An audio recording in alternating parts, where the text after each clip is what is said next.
Porsche's deliveries dropped by 16.4% in the first half of 2026, reaching 122,306 cars. This was their weakest start to a year in 6 years. A few months before, Porsche announced that its 2025 operating profit had fallen by 92.7%, and its profit margin dropped from around 14% to just 1.1%. The headlines all said the same thing: Porsche was in trouble. But look closer at that delivery report. The 911, the car at the heart of the brand, didn't decline like the others. Its sales rose 19%, reaching 30,534. In the United States, 911 retail sales jumped 83% in the first quarter. The car that people say is out of reach was actually the one Porsche couldn't build quickly enough. If the 911 is selling so well, why does buying one now depend on whether a dealer thinks you've earned the chance to buy it? Welcome to Bear Block Chronicles. Porsche is under real pressure, but most of it isn't because of the 911. Porsche builds no cars in the United States, so every vehicle it sells here absorbed new Section 232 import tariffs. That cost the company a €700 million penalty against 2025 profit. The federal Section 30 DEV tax credit ended on September 30th, 2025, under the One Big Beautiful Bill Act, pulling the floor out from under electric demand. China deliveries fell 31.9% to 14,501, slipping below Porsche's home market of Germany for the first time in recent memory. After a €3.9 billion charge for restructuring, batteries and tariffs, Porsche's 2025 profit was €413 million, with a 1.1% return on sales. The company stayed profitable and cash positive. This is a margin crisis, not the end. In January 2026, Michael Leiters became the new chief executive after 8 years as Ferrari's technology chief and a stint running McLaren Automotive. He dropped the previous goal of selling 400,000 cars a year and instead aimed to make more money by selling fewer cars. This is where the story changes.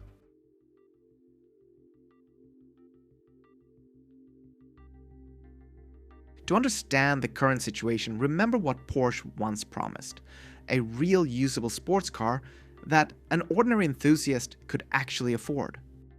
The easiest entry was the 4-cylinder 718.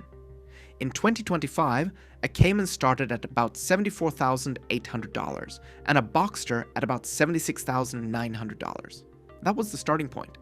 Once you bought in, the rest of the lineup became available. The car many blame for diluting Porsche's brand is actually the one that saved it. In 1991, Porsche sold about 23,000 vehicles and was on the verge of collapse. The Cayenne SUV, launched in 2002, turned things around. According to Porsche, profits from the Cayenne funded the development of the modern 911. By 2012, Porsche sold 3 times as many Cayennes as 911s. For 20 years, this approach benefited customers. High sales volumes supported the iconic 911, keeping it within reach. Then, Porsche decided that selling too many cars was the problem.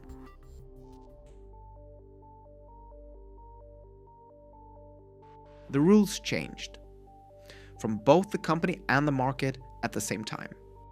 Let's start with the company side. New European emissions and cybersecurity rules made it too expensive to keep the aging 718 certified. So Porsche stopped making combustion models in October 2025 without a set replacement. Deliveries dropped by 73%. The base 911 price went from $114,400 in early 2024 to $135,500 by 2026, a $21,000 increase in 2 years, passing tariff costs to buyers. Revenue per car went up even as sales volume dropped, which matches Porsche's value over volume strategy. The same thinking ended a top seller. In the first half of 2026, the gas-powered Macan still outsold its electric version, about 19,700 units to 15,600. But Porsche stopped making the gas Macan in July 2026 to meet emissions rules. The company cut back its bestseller to comply with regulations, leaving the 911 to make up the difference. Now, the side buyers feel most, which does not happen at headquarters. It happens at the dealer.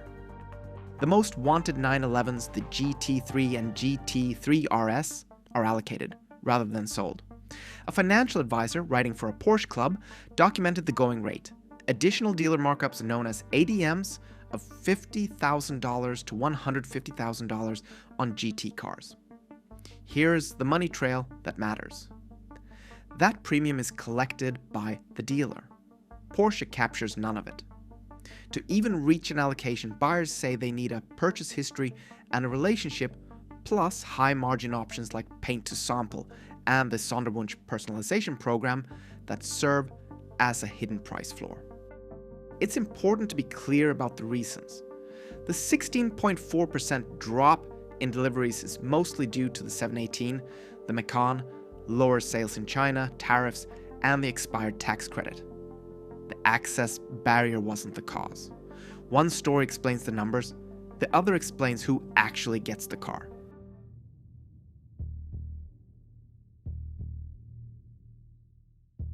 If you follow the money and see who has the power, it's clear who wins and who loses. Scarcity, not driving, sets the clearing price. A 2026 GT3, driven just 513 miles, cleared Bring a Trailer at $310,000, about $54,000 over its original MSRP. Forum investigators have traced GT cars sold on that same platform reappearing on franchise lots a day later at fresh markups, a pattern that lets dealers cite public auction results as proof the next markup is fair. The paper trail also reached court. In Florida, the dealer group The Collection sued Porsche for roughly $300 million, invoking the state's Dealer Protection Act. It alleges Porsche used discretionary pool cars to punish it for refusing to build a standalone showroom. Those pool cars can be a fifth of a store's sports car supply. The dealer says its national ranking fell from 3rd to 32nd. In South Carolina, Baker Motor Company sued its own sales manager, alleging he took cash to move buyers up the allocation waitlist. Both cases are contested, and neither has been proven, but both show the same thing. An allocation is now worth real money, and people fight over who controls it. The market has already picked its winners and losers. The 911 is rewarded, while most electric and four-door models are not. Without its tax credit, the Taycan dropped 25% in value and can lose over half its value in 5 years, sometimes as much as 60%. The Panamera dropped 38%. Porsche has confirmed about 3,900 job cuts, with some reports suggesting the total could reach 8,000. Meanwhile, Ferrari, the company Leiters wants to emulate, holds a 39% profit margin on 14,000 cars a year, against Porsche's 1.1%. Critics have a name for the shift: Ferrarification. Porsche is aware of the barriers since it now controls the parts it can't tax. For the limited 911 ST, Porsche retains legal title until the buyer completes a year of lease payments. Enforcement varies, and some owners already sell the holding company instead of the car itself. A company only builds a fence when it sees people trying to get past it.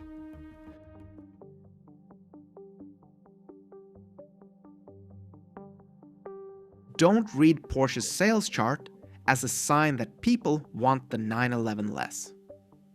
Lower sales don't mean lower demand. The 911 is harder to get on purpose, and now scarcity is part of what they're selling. If you're looking for an entry-level Porsche sports car under $100,000, that option is gone. Many buyers who can't reach new prices are turning to certified pre-owned cars or competitors like the Corvette C06. If you want a GT car, the real cost is the MSRP, plus the allocation you earn through your purchase history, your relationship with the dealer, and expensive options. If you bought the electric Taycan, its steep depreciation is part of the brand's pricing strategy. power has shifted to the dealers who control allocations and to Porsche, which controls how many cars are available. It has moved away from the enthusiast who saved up and walked into the showroom.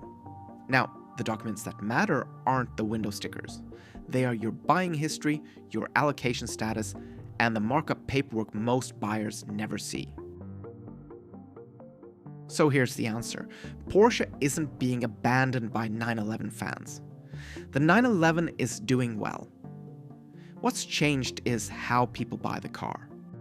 The old dream was simple: work hard, buy the car, and drive it. Now it's more like joining a club. You build a purchase history, buy cars you might not want, accept the dealer's terms, and hope you get a chance. This isn't fraud, and no court has said it is. It's a clear strategy change, built on dealer-controlled access and a delivery slump that headlines have mistaken for a decline. The car itself is still special. That was never the issue. What's new is the barrier around it. If you've tried to get a Porsche allocation, share what your dealer asked for before selling you the car you really wanted. And if you've watched another brand quietly turn access into the product, let us know. This is Bear Block Chronicles.